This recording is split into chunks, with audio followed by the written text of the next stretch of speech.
Just as a heads up, this video will have some spoilers in it, just to let everybody know, because I definitely don't want to spoil anybody. The Vermillion House in Black Clover is definitely home to tons of our favorite characters in the series, be it all the way from extremely fiery to downright eccentric. The House of Vermillion is without a doubt a top royal family. Now in this video I'm just going to be breaking down the house as a whole, and then even going into like a short overview of each of the members. So I'm Quancredible, and we're going to start with my personal favorite, Leo. So Leo is the youngest out of his 3 siblings.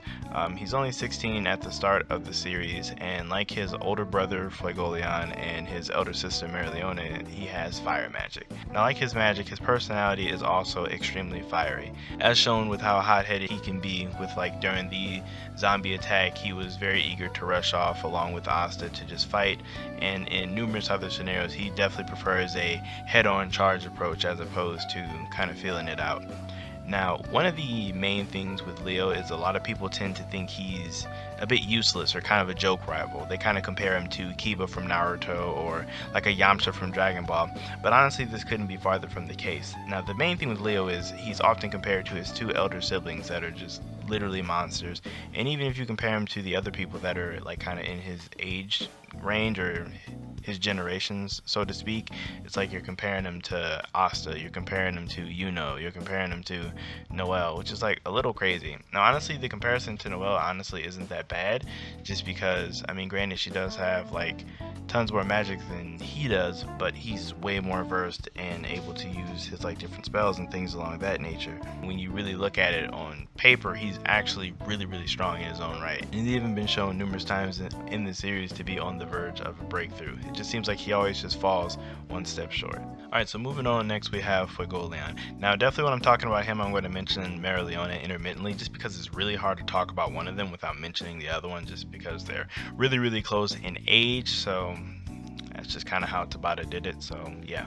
Anyway, Fuegoleon is the oldest son, the second child. He is 2 years younger than Leona, and because of them being more closely related in age, there's definitely an innate sibling rivalry definitely between those two. Whereas Fuegoleon spent a lot of his time learning from Sister Teresa or training inside, like I guess more so brushing up on like book smarts, strategies, techniques. Leona was out doing the opposite, just I guess more or less training her senses and just fighting like and learning how to fight that way. This definitely caused like an innate internal conflict inside of him at a younger age. Not like he hated her or anything, but he just oftentimes thought, why is she able to keep up with me even though she doesn't do any of the proper training? It wasn't until Sister Teresa basically told him that different people learn in different ways and there's many different types of people, so you know, what works for you might not work for her, and what works for her might not work for you. It's also worth noting that at this age he had a pretty strong rivalry with Nozel as well, so definitely Fuegoleon grew up with some pretty tough rivals, and I think that definitely made him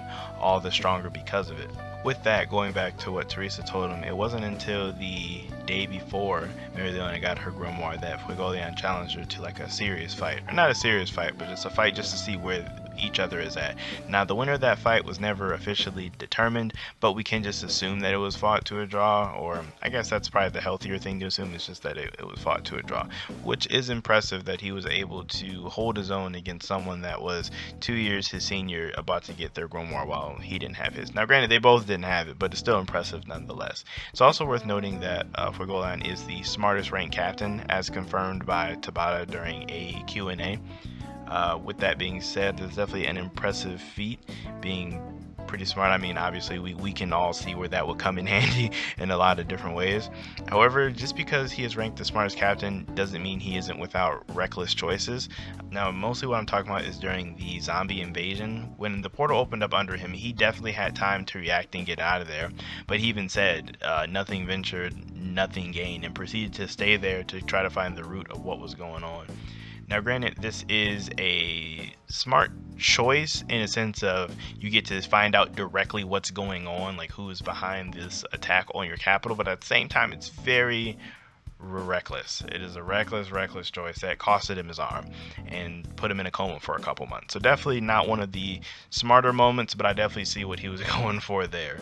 Now, post-coma, we haven't seen too much of Fuegoleon. He did wake up with a salamander, which for sure is a crazy accessory to wake up with. Definitely puts him way strong in the Black Cloververse. There's tons of places he could go from here with that, such as he maybe like and have access to a spirit dive. Heck, we even seen all kinds of crazy things that the salamander could do while it was with fauna, such as like huge level explosions with the fire blast and all that other kind of stuff.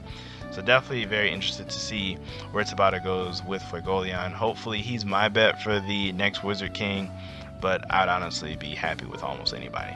And then lastly, moving on to the eldest Vermillion sibling, that would be Leona. Now, ever since she was revealed in the series, she's definitely been a fan favorite for sure, just because of her like innate fierceness and like just crazy battle instincts. Now, she, like I said earlier, didn't really spend any of her time learning like properly or reading or anything like that. She kind of just preferred just to run out and train on her own. Now, this benefited her greatly, but it's also worth mentioning that she was trained by Noelle's mom a couple times. Not saying that she was like her direct pupil or anything like that, but she even stated herself that Aesir definitely taught her a couple things. Leona notes that she's undefeated on the battlefield, but was never able to beat Noelle's mom. A lot of people place this feat as kind of crazy high for Noelle's mom, but you got to think about it. Leona couldn't have been older than like 15 or 16, so that's like you just got your grimoire like a year ago, if that. So I wouldn't put a lot of stock in that when you really think about it. Outside of that, she's very adept at sensing mana and other mana related techniques such as like mana zone and mana skin. We've seen her dominate Raya, who was one of the stronger elves, even held her own against 5 elves. Granted, she did not come out of that fight on top, but she definitely made more of a statement than I feel like most of the other characters in the series would have even did. Also, for a long time, she misunderstood her brother, Fuegoleon. She oftentimes seen him as like weak-willed and things along that nature, but it wasn't until like how Sister Teresa had a talk with him, she also had to talk with her, explaining that his fieriness is displayed in a different way. And like I said earlier, when he approached her to fight, it was then that she more or less understood and gained a newfound respect for him as a person and as a fighter. Now, her relationship with Leo is a bit different. She kind of sees him as extremely weak and dependent on Fuegoleon, which is more or less true because Leo does kind of cling to his brother a little bit, but it's understandable seeing as he was the one that trained him, not Leona. And there's actually a reason for this. It was shown that when Leo was very young, Leona's idea of training him would be to throw him into a cliff and have him, I guess, fend for himself and crawl out, which definitely seemed a bit too intense or too crazy, which is why Fuegoleon actually is the one that oversees Leo's training instead of Leona. All in all, I'm not for sure if they are the main house or the side house at the making of this video, nor do we know anything about their parents, but it definitely goes without saying that all three of them are extremely powerful. And now I'm going to move over to the, I guess, other section or other half of the Vermillion family, and that would be Mimosa and Kirsch. Now, Kirsch is super self-absorbed, super vain, extremely self-confident, literally can't see past his own self. And it's funny because he's not necessarily a bad guy. He's just a royal that hasn't really seen life or lacks the ability to see life from the perspective of other people that are not royals, just because that's all he knows.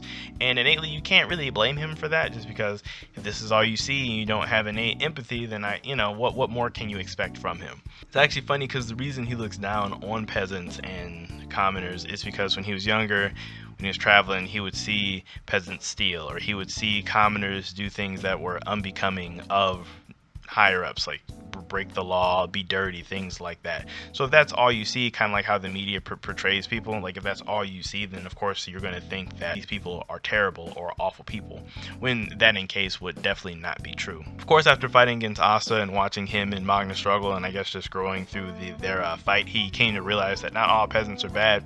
However, that did not do anything for his extreme self-absorbedness. Now, he uses a magic called Cherry Blossom Magic, which at first glance seems kind of stupid just because it's like a plant that probably doesn't do anything.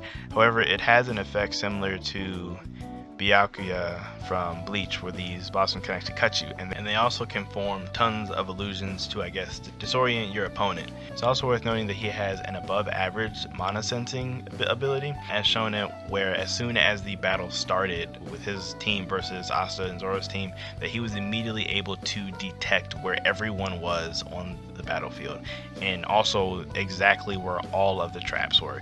The only time he didn't know where someone was Asta, who just doesn't have magic, or the one trap when he just literally was not paying attention, which is really just his own fault for not paying attention. One interesting fact about the Vermillions is that every member of the Vermillion family is obligated to be a part of the Crimson Lions. Now, the only two exceptions to that would be Kirsch and Mimosa, which they both have special cases. Now, Kirsch didn't want to join the Crimson Lions just because he really did not like their robes. He thought they were ugly and tacky, which really fits his character. So he wanted to join the Coral Peacocks because he felt like their robes, that pink, was a better color for him. Also, he found Dorothy's magic, her dream magic, beautiful, which definitely goes in place with just how he is. And Mimosa was another one. She didn't want to join the Crimson Lions just because she didn't want to deal with all the pressure and expectations that would be placed on her from being a Vermillion in that squad. So she actually talked to her uncle Fuegoleon to see if he could get her into a different squad, which he then talked to William to pull some strings to get her into the Golden Dawn, that's the reason why those two are not in there. But historically speaking, all the Vermillions are supposed to be a part of that squad. Alright, now going into Mimosa, the last member of the Vermillion family that we're going to talk about today. She definitely had the most screen time out of all the other family members. Mimosa can be seen as very polite and proper and makes a lot of the right choices. She's like more of like a model citizen or a model royal. However, she throws a lot of shade. Like, I don't know if she's doing it on purpose or like if it's unintentional, but sometimes behind what she's saying there's definitely a little bit of shade in there. It's also worth noting that she's a bit of a klutz. She's been that way since she was a kid. Noah used to make fun of her a little bit here and there for that. One very interesting thing about her personality, I think, is something that Zora mentioned during the crystal exams, is he said something along the lines of she always tries to make the right choice in different scenarios, and that could possibly lead her into trouble one day. Now, I thought that was very interesting just because normally you wouldn't think of someone always trying to do the right thing to be a bad thing, but when you put it that way, I can more or less understand if you're always trying to please a side or make it to where everybody's happy, you're definitely kind of sacrificing yourself in that turn. So we haven't really seen it come to bite her yet, but I definitely think that that's something that will be revisited in the series, and I'll be interested to see how that plays out. Moving on to her magic, like her brother, she uses the plant magic, except hers is literally just plant magic. She's definitely more of a healing support mage more than anything else, possessing numerous healing spells like her flower cradle or like her healing dress and stuff like that, and also her little flower map where it can kind of show where everything is. We haven't really seen much in the way of attack spells aside from that giant plant cannon thing. I mean, I know Quartet Knights has tried to sauce it up and give her some attacks, but realistically she actually just doesn't have that many attack spells. Plus side on that is she did develop the one, so definitely will be interested to see how she grows in the future. That about wraps it up on the Vermillion house. I believe I pretty much touched on just about everything. Now, like I said earlier, my personal favorite is Leo. Down below in the comments, let me know what your favorite member of the Vermillion household is. I'd love to see which one kind of wins out down there. Like and sub if you enjoyed the video. I'm Quancredible, and I'll catch you next time.